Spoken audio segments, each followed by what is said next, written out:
wonder what.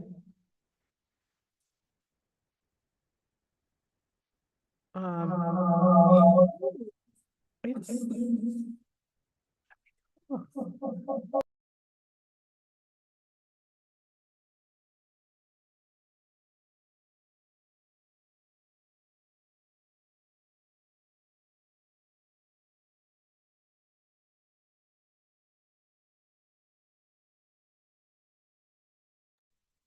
Do it later. After she gets us into the meeting, I'm going to share.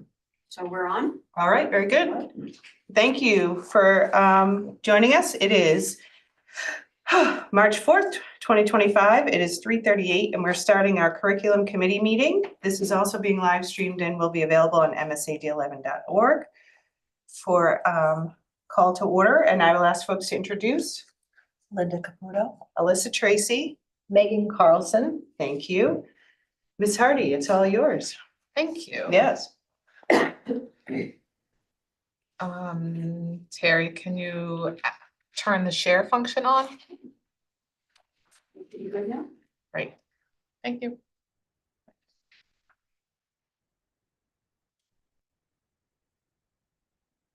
I think I'm gonna make that a little bigger. So this is the time of year, we're actually a little bit, we usually do it in January, but been trying to make sure everything's lined up, so we needed a little extra time. So it is the charge of the curriculum committee every year to review the program of studies that's offered at the high school. And approve it or not. And then your recommendation goes to the full board, and the full board often accepts your recommendation after reviewing it. So it is an 80-page document. It'll be less than 80 pages after approval, because once Right. it's approved, then we can clean the document up. Right now, it shows you what's been removed and what's been added. And we'll go through it. Ask questions at any time. It's easier than waiting till the end on the document like this. And we've added some features to the program of studies this year that should help students and you actually navigate the IKF graduation requirements document with the program of studies. Right. So it will help students with their pathways planning. So if it's just black, it means nothing has changed from year over year. So we just have our mission statement, table of contents. And you did receive this yesterday. I recognize Yes. that it was only yesterday, but I at least got through it once to see all the expected changes, so thank you for Yeah. that. So just sort of the principal's message, who the school counselors are. We added Mr. Libby in. Yes, I did see that. Yep, great. So blue will be new and red strikeout will be a change or a deletion. Yep. And then the procedure for registering, that's just a name change. The graduation requirements, that's what's mirrored in IKF graduation policy. Oh, whoops. This was deleted last year and we never actually deleted it. It's from previous classes during right. COVID Yep. agreements, so it doesn't really impact you. Okay, so we'll get down to the core. So this is just our AP courses that are offered. Which I noticed we added our US history that we just approved, right? Yes, it's not, yes, there it is. It is. That's what, those are the ones I was going back to make Yeah. sure. Yep. Thank you. Yes, we've gone through a lot of going back and forth, making Yeah. sure everything is Yeah. here. It talks about our weighted grades, the library. This is just an investment to the hours. It's reflecting practice. Right. So English. This is what's new, really, this whole chart. We've never had a chart before. We've just jumped right into the course offerings. So it reminds them what they're required to take. And then it sort of lays out the pathways that students can have access to. So grade 9, the course levels and titles. Grade 10, we're removing essentials courses, which are strictly students with IEPs, because we're finding the courses were ballooning, we're getting larger. The failure rates weren't decreasing. We're were often co-taught, so it was a lot of resources. And what we've done now is we have down here, I'll have to find it. But we've outlined that there is one course that's in the program of studies, but not in this chart because you have to qualify for the course. It's basically someone who's 7 grade levels or below, 7. if really only through an IEP. And it would probably be like 3 students. Yeah. They would have a very structured English course with an identified special educator specifically working on their IEP goals, moving them forward. And everyone else will be engaged in universal practices. English Plus, which allows for a supportive intervention embedded into the class on grade level, or academic, which is English, and then English honors. And it sort of follows that. You can see there's American Lit, honors English here. And that honors English in grade 11 includes AP courses. So when it says maybe co-taught, is one of the teachers? Identified special education, depending on the Okay, makeup of always, the if it's class. co-taught, it's always with a special ed, okay. Mhm. And only if the class, so we didn't want to say it's going to be a co-taught class, because sometimes it doesn't need to be. And they can earn their service minutes through intervention blocks instead of through the course. And then those minutes can be more specifically tied to their IEP goals rather than the course curriculum. Because not all students need that. A lot of students need just a differentiated English course with a little bit of scaffolded support to get them up and to be rigorous. And so that's what this is offering. The change on grade 12 where the slash is 221, that's because Thomas College Oh, right. is only offering, they've sundown their second semester dual enrollment courses. So first semester remains dual enrollment. And if that gets the students an English credit or a number of English credits for college, if they pass it. And then second semester, students can choose senior English, or they can choose the second semester of AP language. Because the first semester EH 111 is the same as AP language also. And in the program of studies down below, it explains it better, but this was our only way of organizing it graphically. And so then we have the AP courses, and that means they can be taken across either grade 11, grade 12, or grades 10 through 12. And then we have our elective courses. So students can see the difference. And then this is all spelled out down below. So this is the essentials that we removed, but this is the targeted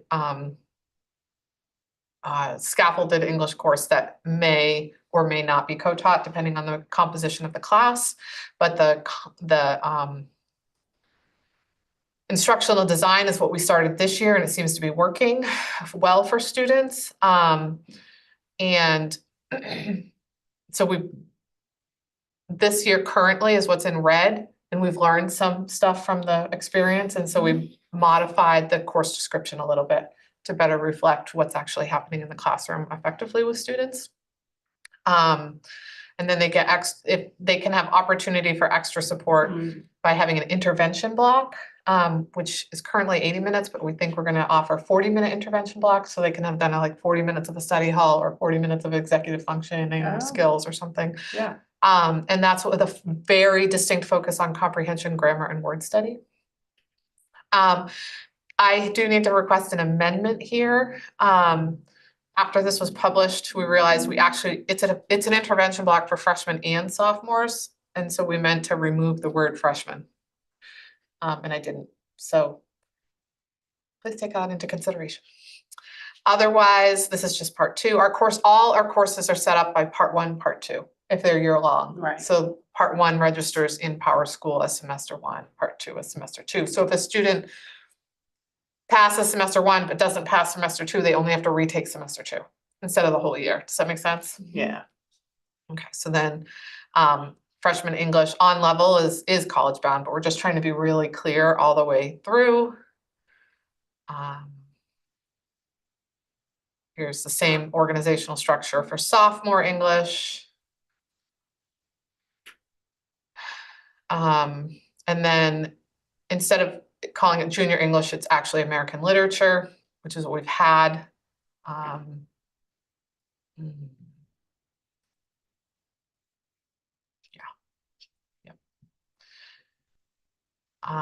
In senior year, there's options for applied communication. That is a co-taught class. That's the dual enrollment semester. And then instead of the 221 Thomas College course, it's senior English, or they can take AP Lang. So this just clarifies that for students. And again, clarifies it here. Yeah. AP Literature is still offered. And then AP Seminar can be taken in place of English 10, 11, or 12. You approved that a couple of years ago. Yep.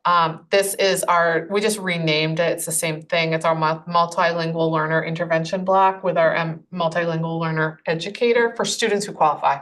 So only if they score a certain score on their WIDA access exam that they have to take annually, then they are required to have support services, intervention services by a qualified individual. And so we block it into their schedule to make sure they have adequate time for that. And again, you have to be a multilingual learner in order to qualify. Yeah. And so that describes that here. And this is where the elective, we want it to say intervention and then available to freshmen and sophomores, or grade 9 and 10. That's the key that would be different. Writing Center, and then all the electives.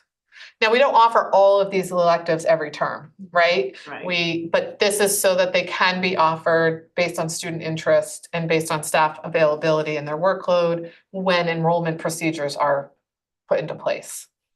And if it's not on here, then we can't offer it. So that's why the electives, and they made a few adjustments to where some of these courses, like film studies, got moved to a different department. Yeah, I So it's saw not that it's not yeah. offered.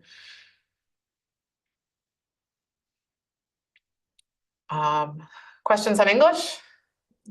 Pretty standard. Yeah. Social studies, again, just a chart. So grade 9 is typically world cultures, US history 1 and 2, US history 3 and 4, and electives. AP US history was approved here, and it's typically going to replace US history 1 through 4.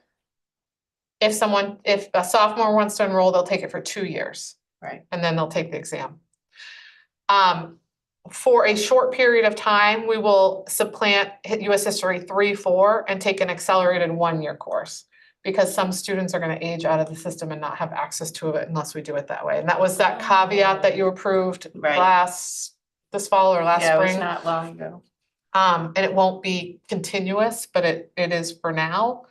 So that's reflected here. That approval is reflected here. And Unified Social Studies was just in a different way, so we just reflected it here. And then these are the descriptions. Again, we just removed essentials. Students will be enrolled in the on grade level, and there'll be identified supports in place. It's hard to have a whole class of students who are struggling instead of just differentiated supports across the whole class, so that you can see students' success, and you can have differentiated supports for the few students that need a little more support for the class. And based on our grade data, we're hoping this change will positively impact our grades. And we have done a lot of curriculum work in social studies. So these rewrites are just reflecting that curriculum work to make sure the scope and sequence is more reflected now in the course description. We adjusted like when things are taught and what. So that's what the blue, why there's so much blue and red.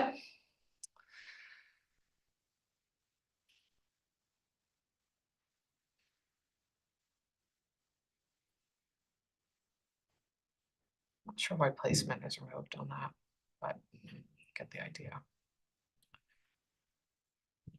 Oh, and then, yeah, Because one's 1 year, one's 2 year, that's what's going on. And then, and then we get down to the unified, which you already approved. Just remember, it's a 3-year curriculum cycle for students enrolled as students, not peer mentors. So what we're going to do is each year reflect the content of that year. So 1 year it's citizenship, that's this year. The next year it's world cultures. And then the third year, I think, is a history component. So that's what that reflection is. This is a proposed elective, Yeah, I saw that. American government Yeah. through civil discourse, foundations of democracy. It is a politically neutral course, though, just to be very clear about that.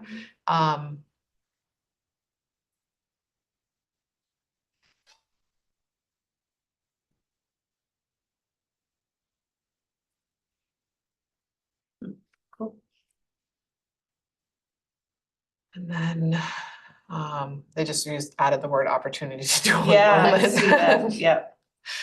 And then this is, we didn't effectively reflect the peer support elective piece in last year's program of studies. And so we wanted to do that more effectively. Remember, Unified is a partnership between an academic or functional life skills students and a general ed student.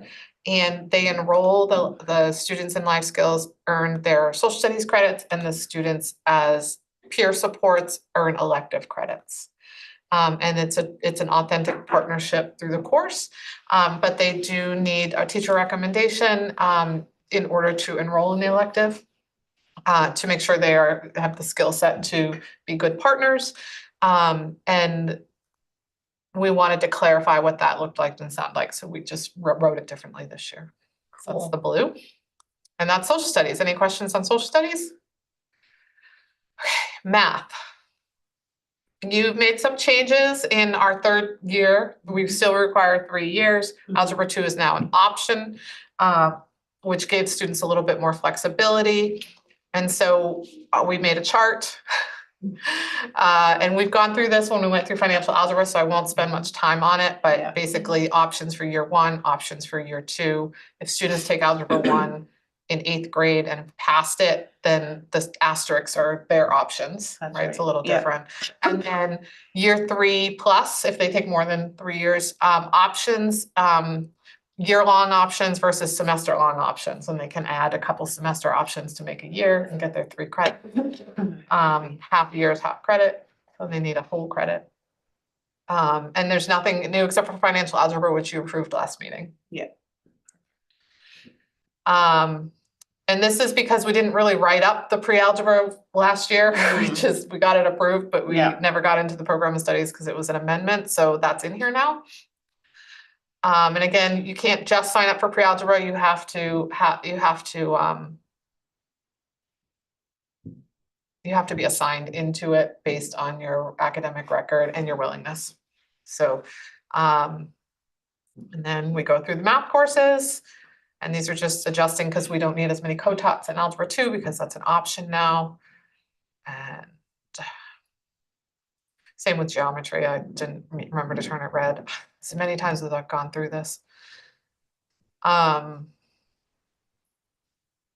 This is all the same, algebra 2 adjustment. We did change the prereq for statistics because of the change in algebra 2's requirement. And so therefore they went in and kind of adjusted the scope and sequence with the math coach, and discussed that differently. Also, the last time they had adjusted it was when the SAT was like a mandated requirement. Now it's optional. So that was adjusted. Here's the financial algebra one that you had approved last time. Yeah. And this is no longer in parts, it's semester by semester, so that's what that reflects. Yeah.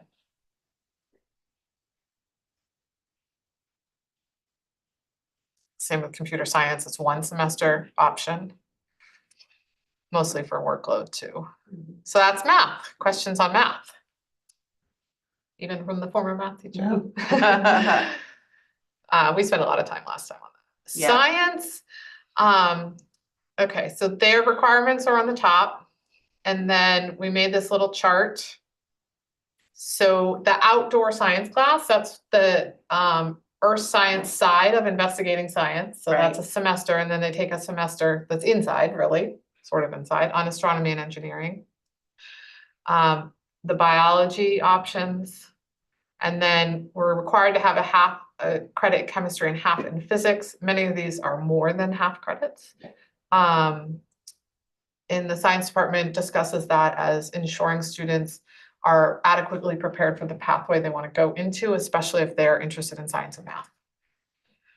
So you can see the level of rigor shifting as you go through the bullet points. And so those aren't labs, they're classes, the half credits. Are they considered labs or? So semester chemistry is not a lab course. Right. And it's a half credit. Okay. Lab chemistry is, and it's a 3/4 credit per semester. Oh, wow. Okay. Honors lab chemistry is 3/4 credits per semester. You have to take both of those all year. So they're actually getting 1.5 credits. I see. And college chemistry is more than that, which I have below. Mhm. I actually had all the credits in here and then we removed them Yeah, because yeah. we didn't do it for anyone else. Yeah. Same with semester physics, but they can get so if they're going into a non-science field, you need a lab science for a 4-year college. Right. They can get their lab science through lab bio.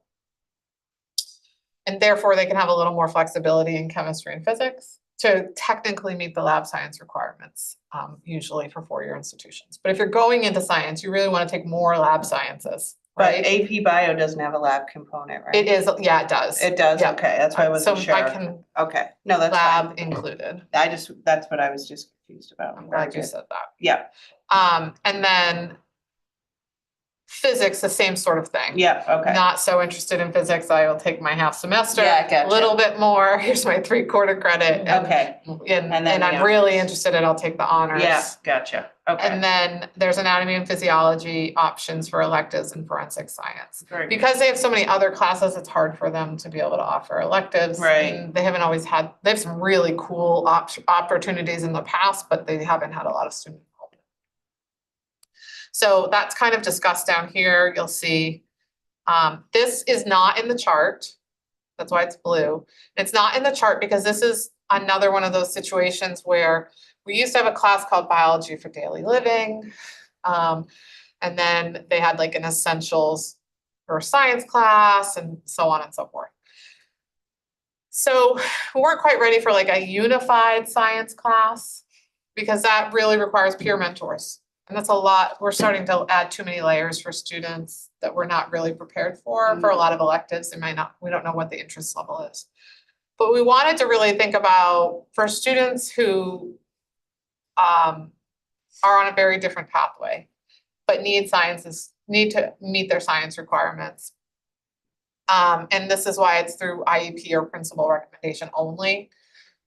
There would be an exploratory science 3-year cycle, just like unified social studies, but this is not unified. There's peer mentors. There would be 2 staff members teaching this class. And it would go on a 3-year cycle of earth and space, physical, what am I missing? I'm tired. Like not biology. Chemistry, or anyway, those 3. Any of those. Those 3, biology and then chemistry, physics. And kind of organized to include labs and application. But it'd be a little bit smaller setting, a little bit more scaffolding to make sure they can really move through the concepts and build some confidence. And really think about how can they use this in their everyday life once they leave high school. And that's important. So this is a taking out those other classes and trying this model instead. So we're not adding really, we removed other things to try this. And then these are the 9th grade. And see, that's the biology for daily living that I removed. Yeah, there it is, yeah. We added the word lab to clarify that it does have a lab. On the transcript, the title of the course is what transfers over, right? So we wanted to make it really clear and transparent. And then AP Bio, it's a minor change there. And then just again, clarifying what the course actually is.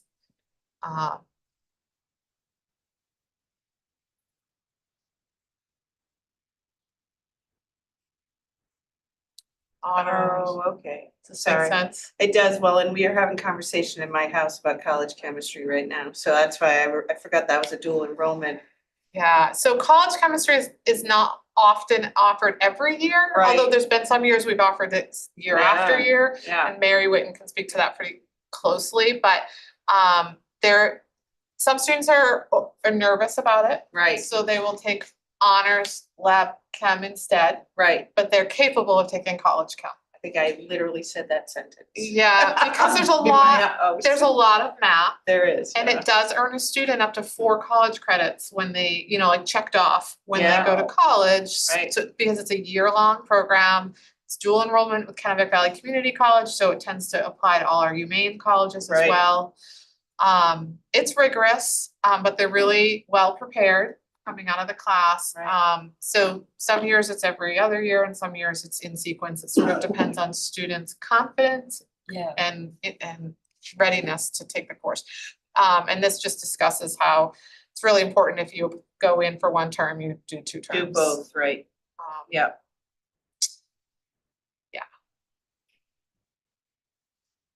And so that, and then this reflects that. And then it goes down into the physics. They made some adjustments here too because of the math and the change in algebra 2 requirements.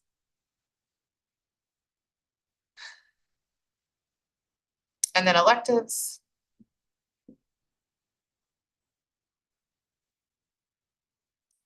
And then it just removes some of the historical electives that they haven't really been able to run lately, microbiology, engineering, design, for now. Questions about science? World languages, the changes you're going to see in world languages are more substantial in the content, the sequence that students will learn, content sequence. And it's really a thoughtful reflection by the World Language Department as they've been engaging in these annual Seal of Biliteracy exams for students in upper levels 3 and 4. That's part of our process. We ask all students to take the Seal of Biliteracy exam. And that information gleaned from the assessment results is helping us look and say, oh, look, we have a gap here generally across the whole student body that's taking these exams in this area. Let's address that through our curriculum, because it's obviously not a one-off. But also students who earn certain scores on those exams in Latin, French, or Spanish will earn a state endorsed Seal of Biliteracy. It'll show up on their transcript. They'll get a special medal at the awards ceremony at the end of the year. Yeah, and it's a special endorsement that colleges do recognize. And it's also great practice for students to take these proficiency exams. They do require a speaker, so they do oral communication into the speaker. They listen and have to interpret orally, and then there's writing and reading. So there's 4 components to each one, except for Latin. Yeah, I was Latin gonna is say, not spoken. that's the only one, yeah. But we have also had a few other languages we've done where students have come in with a multilingual background. So we've been on Bengali recently to have the student earn a seal. Wow. We've done a couple other languages. Have we ever done sign language? Yes, last year we did sign We language. did, That's a okay. little more complicated It to get is. arranged because you have to have a lot of video proctoring going on. Yeah.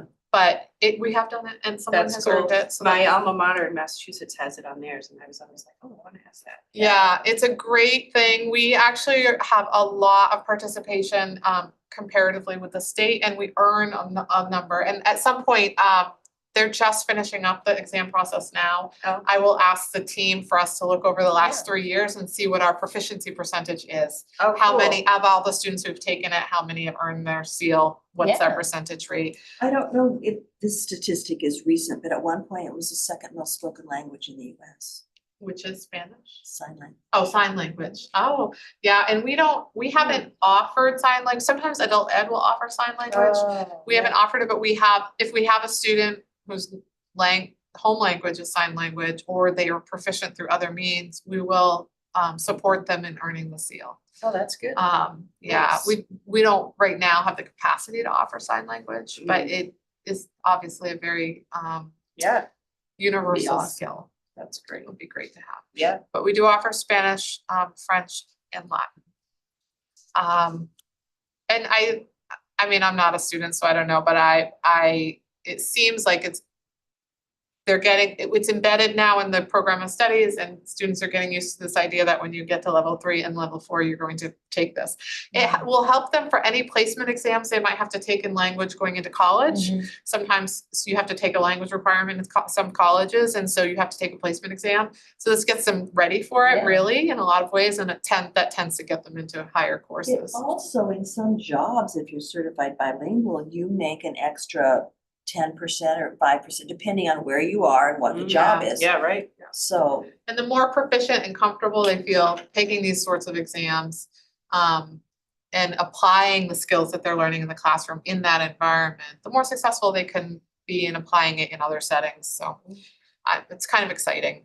That's kind of cool. I took 4 years of Latin and I didn't ever have that in Massachusetts. That's Yeah. kind of cool to think it could be. Yeah, we've tried a couple different Biliteracy, ones. There's a yeah. couple options for Latin, and we're trying to figure out which one seems best for the students. But Nice. the That's great. state tells you which ones apply, and then we figure Oh, out which very ones good. work financially. Yeah. So you'll see the adjustments there. Like you can see they're changing a few of they're adding more spelling and grammar specifically in French 1, right? And things like that. So.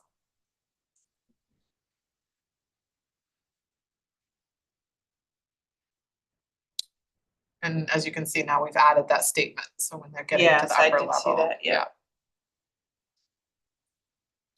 And it goes through all of the levels and those specific content area changes. Spanish 3 is a lot more. Yeah. And 4. And this, of course, once approved, this will immediately go onto the high school webpage. So anyone can access it at any time. Right. You approved a change in our use of our Latin text, and so that's reflected here. Instead of Cambridge, we're using Subarani. Much more contemporary for a classical language. Mhm. Okay, language questions? We're getting there, folks.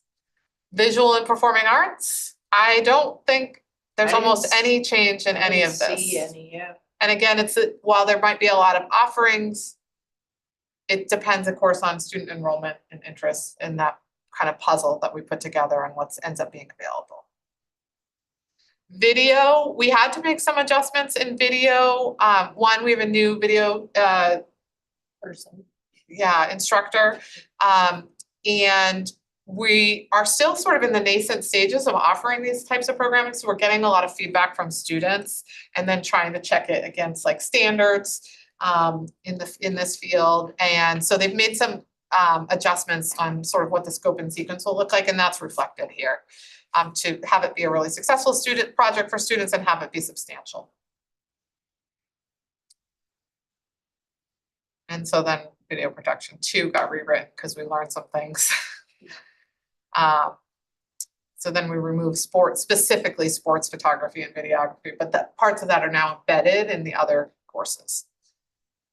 Photography, documentary filmmaking, in lieu of sports media, because again, some of that's embedded. And film studies. The question on film studies is it was in English and now it's in fine arts. And we have to do a tiny bit of work to get it. Right now it's an elective in fine arts. And there's a little bit of behind the scenes work we need to do to have it count towards their credits earned in fine arts instead of elective. Does that make sense? Mm-hmm. So for now, I'm asking for approval as an elective, but we may come back before the committee, before the school year starts, and potentially ask for it to be one of the fine arts offerings instead of an elective offering, a requirement offer, like an opportunity to meet with their requirement. So we'll be in touch with you about that. That's why that's highlighted, so I don't forget. And then career and ed, remember I forgot to put the chart in here. Or like all the programs kind of. You have to take, just because people don't always remember, you have to take career and technology. And we request that students try to do that in their sophomore year. And that's 1 semester. And then you take life and work, but we played around with that just a little. So the reason there's lots of red is because we played around with it being life and work 1 and life and work 2. But we really wanted it to reflect what it really is. So we went back to career and technology. In the career and technology, students can take it just as is, half credit, graduation requirement. Or they can opt in while in that enrolled class for it to be a dual enrollment course. And so then it can, because it qualifies for UMaine's Intro to Career Exploration and Development course. So if they think they're gonna go into UMaine programming, it would be great for them to do it as a dual enrollment. There's only a few extra assignments they have to do. And then they can earn their dual enrollment. So when they go to college, that gets checked off, right? So that's kind of cool. And that's a feature you approved earlier, but we've now embedded it. And again, post-secondary planning, workplace skills and technology. This is where they do a little bit of their tax stuff here in this course too. Yeah. Personal finance, which is mostly taxes and banking. And then there's life and work, which is a semester, and it used to be senior year. And then because of student feedback, we've moved it to junior year last year. Because they found they really needed it before senior year. And so then they made some adjustments to the curriculum a little bit, and they created 2 sections. You can choose to sign up for life and work college, or you can choose to sign up for life and work career. And they did that, and it doesn't mean obviously if you take the career pathway that you can't go to college, or you take the college pathway, you can't go to career. It's just they wanted to create some space for students to have some choice and to hone in. If you only have a semester in life and work, then it's a great opportunity to say like, well, let me explore the college versus the career pathway. A lot of activities are the same across both of them. And then there's a little bit of leaning into, if you're moving towards the college pathway, what are those financial skills you might need to be thinking about, like college loans, I don't know, things, it discusses it in here, versus if you're going into the career pathway, it's using loans that you would use right away if you were gonna go into, so it's, the basis is the same, but then the tools they use to frame up that foundational learning is more driven by student interest. Does that make sense? Yeah, and I've actually participated with Mrs. McNaughton in the 20% project. It's pretty cool. They have to do like a project and present and interview you as a citizen. Tell you what they're working on. It was pretty cool to do Yeah, I've done it and to too. see. Yeah, you did one. Yeah. Yeah, you were there with me. So that was fun. Yeah. It's good to see it in here as options. Yeah. It's almost like Shark Tank a little bit. Yeah, You have to totally. present what you're going to do, then you have to follow through and do Yeah. it, and then you have to present back what you did and what you learned from Right, it. right. Yeah, Yeah. that's cool. And then, of course, they could supplant that with Jobs for Maine grads courses Mhm. instead. Similar concept, a slightly different curriculum and instructor. And then this is, keyboarding is an elective. Senior internship is an elective. Is keyboarding offered earlier anywhere? We offer it in 3rd grade. No, we offer it in 4th grade. 3rd grade is cursive, 4th grade is keyboarding. You doing keyboarding? You doing keyboarding this year? All right. I'm like, Confirmed. please, I'm like, please say yes. I know, I also was thinking. I'm trying to figure out. Way to put it out there. That's So awesome. good in career and ed? Yes. Okay. Mhm. Gifted and talented, I don't think changed. We have the capstone, the seminar, which also is in the English credits, research. You do not have to be gifted and talented to do AP research, Right. but it falls under that category. Same, the capstone is the combination of taking AP seminar and AP research. They call it a capstone, open to all students. Yep. But because of what the programming is about, that extensive research, it falls under gifted and talented. And then a reach independent study, and those do need to be students in their gifted and talented program. Questions? Nope. Wellness, I don't think there are really any changes here. Okay. So wellness is our PE programming. You need to take a full credit, so 2 semesters. So there's wellness 1 and 2. And you need to take a half a semester of health. I mean, 1 semester, half a credit of health. And we typically say do wellness 1 freshman year, health sophomore year, wellness 2 junior year, but sometimes students need to switch that up to fit everything in. there's just a few other options. If you need to retake wellness, or if you love wellness, you can take wellness 3 as an elective or as a requirement. We have lifetime fitness as an elective, introduction to yoga Mhm. as an elective, exercise physiology, foundations of coaching and officiating. The only reason this changed is because it was supposed to be officiating from the beginning. And we somewhere along the way accidentally wrote leadership. That's cool. Questions about wellness?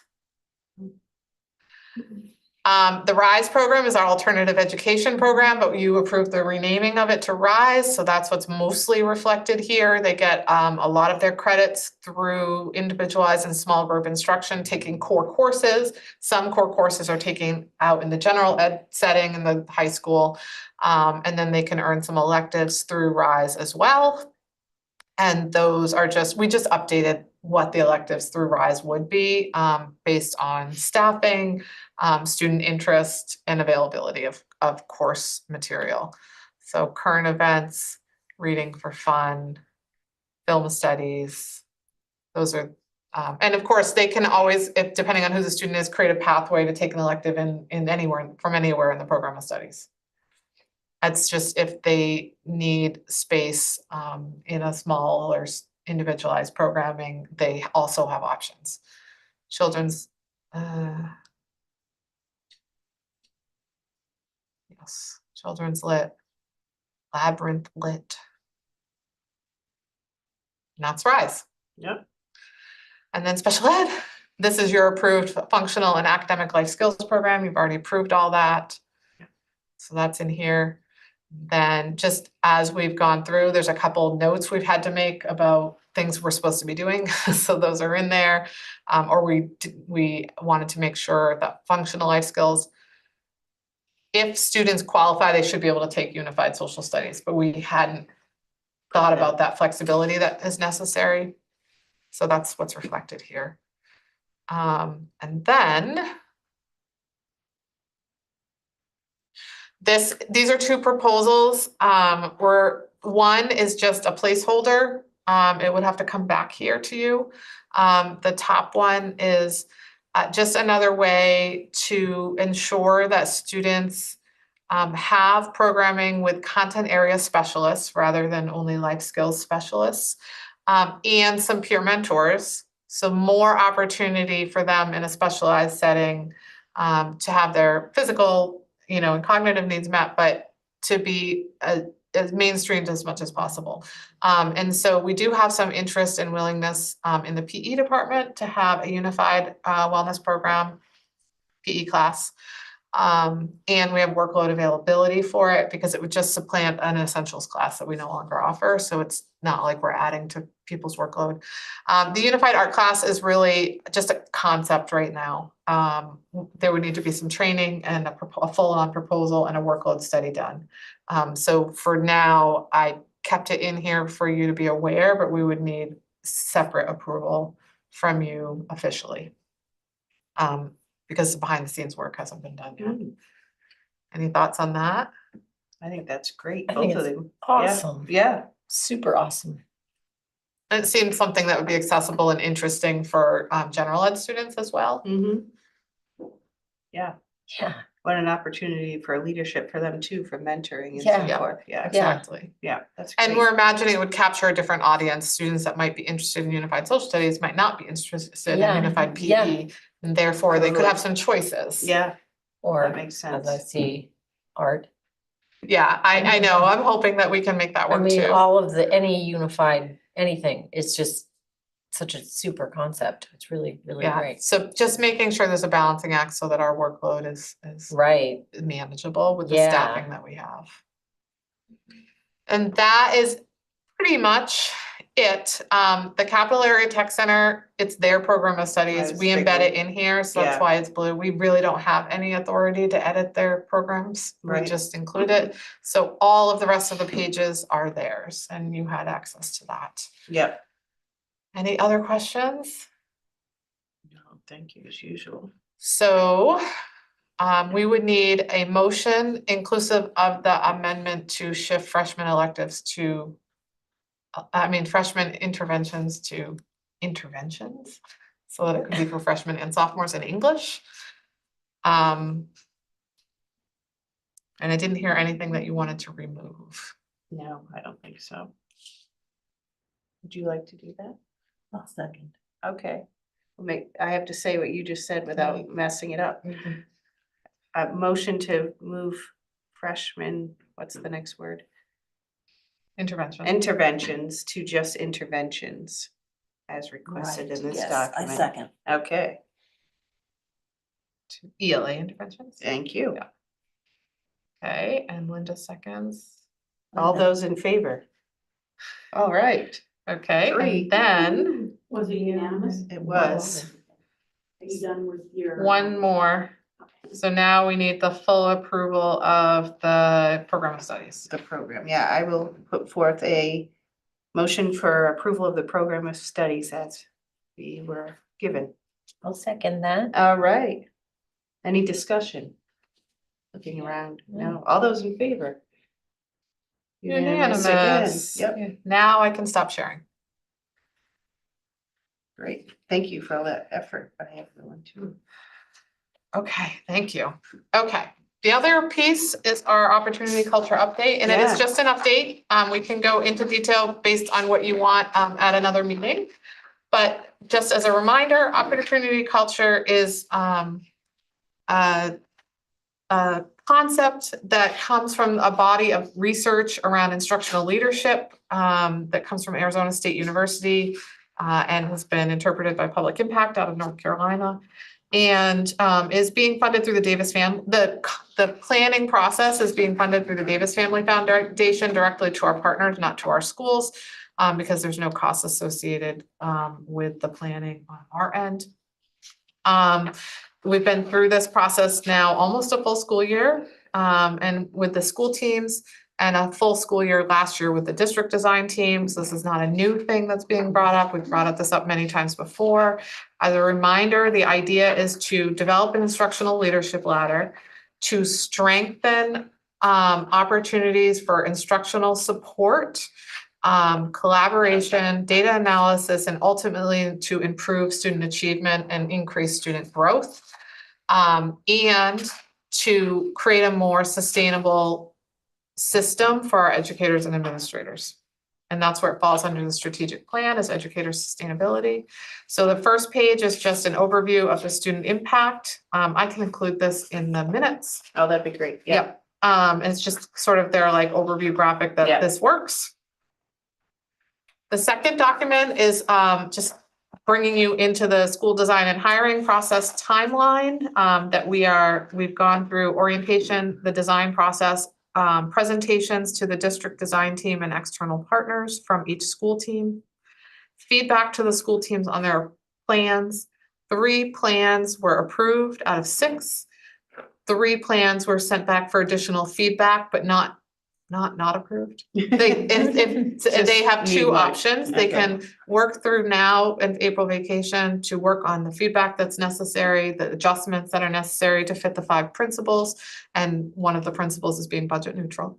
And resubmit and seek approval, or they might say, you know what, given the constraints, we want a little bit more time and we'd like to resubmit in November so that it will go through the following For year. the next We year. hope to have 1 or 2 more plans coming in April and the following year, the last plan, which is a reasonable process given comparing us to other systems across the country that have done it. We're sort of typical the way it's come out. And congrats for being on time for all the things you've completed. Yes, Yeah, exactly. we're doing well. The only thing we adjusted was the timeline for the interviewing. I made an adjustment in here recently, but we're still on track overall, like endpoint's still on track. So we've posted the team leader positions. Oh, yeah. So middle school and high school, they're going to start by having, I'll show you where it is, but a team shifting department chair roles basically into effective professional learning community leaders and instructional leaders, more instead of managers, more into instructional leaders. And that's a budget neutral stance, but really there's a lot of training that goes with it. Everyone has to reapply might be a department chair or team leader now, or others who are interested. And it goes through a district screening process, which is indicated here, an interview process. If they make it in that pool, then it goes to a building interview process. That's We're right. working on the protocol right now to ensure the middle school and the high school building interview process is parallel and follows all the requirements. The reason why we didn't need additional board approval on top of it, because it's already in the collaborative bargaining agreements. Oh, right. They just were called it something else, right? Oh, good. And then at Riverview, theirs is, they have, and the high school, they've included a multi-classroom leader position. It also remains budget neutral. The policy committee's already approved the job description. Yep. And again, it's a stipend piece. It's not adding a position. We're not adding positions, okay? So this timeline is here, and we are on track. This next page is just, so you knew when schools were preparing for their presentations to the district design team and external partners, yeah. these were the points they had to discuss: their vision and alignment, their staffing plans, their scheduling, their communication, their connection to the 5 principles, and the format that they presented it. And then we scored them on a rubric and provided them specific feedback, and that's what resulted in the approval process. Nice. The application process has been posted and is internally, because it's an internal process for us. Right. And because it's not new positions, Right. it's already people who are already here. We're growing leadership inside the system. And it's all in frontline. And this is an overview of what they're asked to do. So they need to provide a cover letter, a resume, evidence of collaboration and professionalism with colleagues in the community, for team leader, and then evidence of student growth and achievement for the classroom leader position, because that includes student-centered coaching. A recommendation from a colleague, and then a series of responses to essay questions specific to the role. And then that will be screened and interviews will be arranged in a couple weeks. Yeah, thank you for including these. These are what I remember. Yeah. My visual brain always remembers things like this, and I was glad that you found them. Great. So team leaders Yeah. are a lot like what you would think of as a department chair, but really instead of management, it's really about that instructional leadership component. And the training will happen this summer for that. If someone then moves into a multi-classroom leader position, which includes coaching of their peers, which requires additional training. Right. We wanted to clarify what that looked like. So it's about building and leading a tutoring culture, so small group, differentiated instruction approach. And the educator, if qualified and secures a position, still teaches, has a little extra release time. So they're teaching students directly. They're leading their team through lessons, monitoring and improvement strategies. They're observing their peers and debriefing. They're not evaluative. So it's authentic feedback. And they're also providing in-class supports. I can't figure out what's going on with this group of students. I've tried this and this. Can you work with me? And you kind of do that in small groups to see what they can do. So that's the nutshell. And these are the breakdowns. This Yep. is the remember role this. clarity and their stipends that have been drawn from the collective bargaining agreement and then supplemented to make sure that schools couldn't put forth any of these instructional leadership roles unless they could do so in a budget neutral way. Flex days really is summer training days. I just didn't know how to put it any other ways. And so multi-classroom leader 1 is probably what we'll be seeing out of the high school in Riverview. So they have a team and then they're coaching in to 2 to 3 teachers. And there's a process for how you identify who that is and why. And then as you get better at it, and you can expand your skill set to 4 to 5 teachers and become a 2. Right now, because we've never done this before, we're not putting on the table 3, because no They're one not has enough ready. Yeah, experience, yeah. except for our district coaches. Right. Right now, our district coaches fall above this, and Okay. they actually coach the multi-classroom leaders. Yeah, I remember right? that. Yep. And then leadership role clarity is here. That's the next 2 pages. And that just sort of says, what's the difference between a team leader, a multi-classroom leader, and a district coach in terms of stipend, team structure, teaching load, team size, responsibilities, interaction, prior experience, who they report to, and their evaluation measures. So this is all outlined here. We've worked with the Teachers Association on this closely. In fact, the president of the Teachers Association is on the district design team. Yep. We've worked with our school design teams closely on this, and information has been shared widely across the schools who are ready for applying. That's awesome. I have one question. The stipends, are those new to the budget? Is that going to be additional or is it being called is it there but now called something else? Yes, that. So, the team leader role I can't remember what it's called in the collective bargaining agreement, and the price is the same. And they can't supersede that. The multi-classroom leader, that was put in through the job description, and they can't allow that stipend unless they have found another staffing line to compensate. So it had to be budget neutral. Okay. And then that will be in a side agreement, and it will be embedded into the collective bargaining agreement when it opens next year for negotiations. But again, the 5 principals require budget neutral, so they can't just say, I'm just gonna increase my budget by X dollars Right. in order for this person to have a stipend. That wasn't part of the bargain. So they had Wow. to kind of look like, are we reducing a staff member because of decreased enrollment? And if so, then we can remove a piece of that for Right. this little stipend and then save the rest of the salary for the district to save. That was one strategy they could take. So you're still saving significantly, Right. but we're just peeling off a little piece for a stipend. Does that make sense? Mhm. It was a little Awesome. tricky. We had to do a little work on I that to figured, make sure yeah. we followed all the guidelines. Anything else? Wow, well, look at us. We even came in right close to our ending That's time. like Thank when we you all. started. 4:33, we can adjourn. Thank you, Terry. Thank you. Lovely. Our next meeting, we're actually gonna focus on CTE. Just so you know, that and I'm hoping you'll be okay with that. Help me with the acronym. Career and Tech Center. Oh,